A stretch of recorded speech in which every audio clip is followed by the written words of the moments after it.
Pozdravljeni!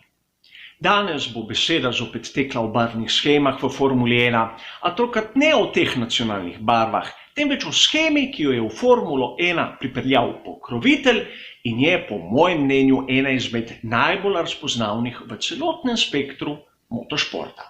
Govoril bom o rdeče-beli barvni shemi Marlbora. V Formulo 1 so prišli dokaj pozno, leta 1972, v ekipo BRM in na dokaj zanimiv način. Namreč pogledal sem malce štartne liste in opazil, da ob imenu Helmuta Marka, njega sem izbral, ker je malce bolj znan, sem videl, da je bilo uradno ime bolida Avstrija Marlboro BRM. Torej, lokalni distributer je bil tisti pokrovitelj Helmuta Marka, da je lahko bil prisoten v britanski ekipi. In tudi pri drugih članih je bila zgodba podobna, le država, s katere je prihajal distributer, je bila druga. In leta 1973 je drugi znan Avstrijec bil prav tako pri ekipi BRM v barvni shemi Marlboro, Niki Lauda. A leta 1973 so se zadeve začele malce komplicirati, namreč Marlboro je bil tudi pokrovitelj druge ekipe, Frank Williams Racing Cars, tiste prve ekipe Franka Williamsa. Bolid se je celo imenoval ISO Marlboro. In že leta 1973 sta bila dokaj podobna, s to pripombo, da na bolidih Franka Williamsa je bilo določeno območje pobarvano temno modro. Leta 1974 Marlboro zapusti BRM in presedla k McLarenu, začne se tisto sodelovanje, katero je trajalo do konca sezone 1995. Pravilna poteza. 1974 v McLaren je prišel Emerson Fittipaldi, bolid je bil M23, Fittipaldi svetovni prvak med vozniki, McLaren med konstruktorji. A Marlboro je še zmeraj bil pokrovitelj pri ekipi Franka Williamsa in tokrat je tisto temno modro območje izginilo. In če pogledamo oba bolida na isti dirki, vidimo, da sta bila dokaj podobna. In seveda navdušenci boste rekli, se je da ločiti po številkah, po določenih tehničnih podrobnostih, a vseeno si sam mislim, da večina od nas loči bolide med seboj najprej po barvni shemi.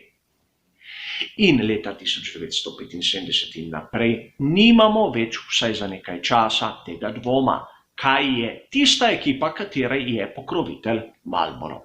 Spomnimo se samo svetovnega prvenstva, ki ga je zmagal 76. Hunt in na to krizo, v katero je zapadel McLaren leta 1981, zadevo v svoje roke prevzame Ron Dennis in prav s pomočjo Marlbora, kajti MP4 Marlboro Project 4. A na zunaj se ni spremenilo nič. Tisti bolidi, kateri so jih imeli na razpolago Lauda, Prost, Senna, so zgledali podobno tistim, ki jih je imel, naprimer Fittipaldi ali Hunt. Zanimivost tudi je prav Alain Prost začel svojo kariero v Formuli 1 v McLarenu leta 1980, še preden je zadevo prevzel v svoje roke Ron Dennis. A pustimo sedaj to pri strani. Zbeda se je ponovno začela leta 1980, kajti Marlboro je postal pokrovitelj Alfa Romeo, tovarniške ekipe.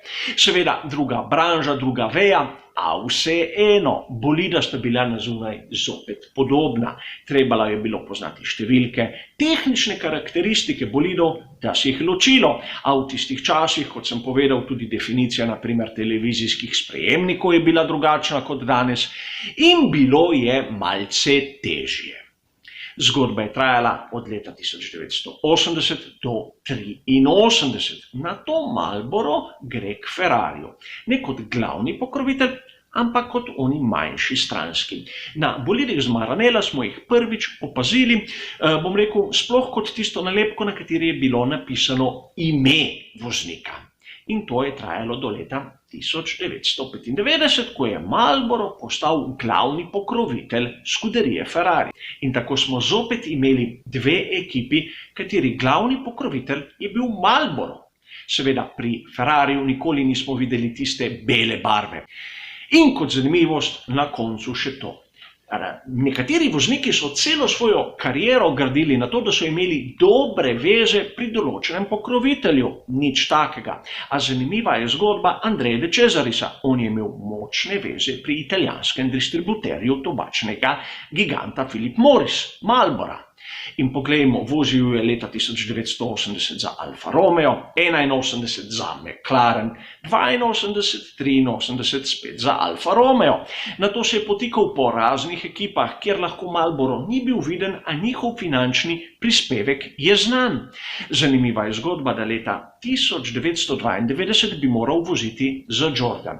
A Jordan je podpisal sponzorsko pogodbo z drugim tobačnim proizvajalcem, Berkeley, kateri je bil v sporu s Philip Morrisom, z Marlborom, tako da se je moral De Cesaris sedež poiskati drugje, pri Tyrrellu, da smo bolj točni.